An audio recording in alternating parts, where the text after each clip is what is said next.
प्रवासी प्रगतीचा विकास आणि स्थैर्याचा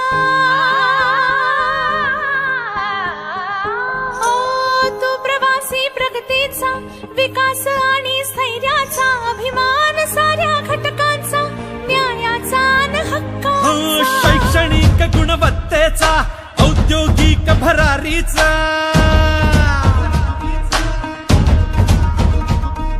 शैक्षणिक गुणवत्तेचा औद्योगिक भरारीचा सुधारणा अन क्रांतीचा धीर धीट अन धैर्याचा महाराष्ट्र तुला मुजरा राष्ट्रवादीचा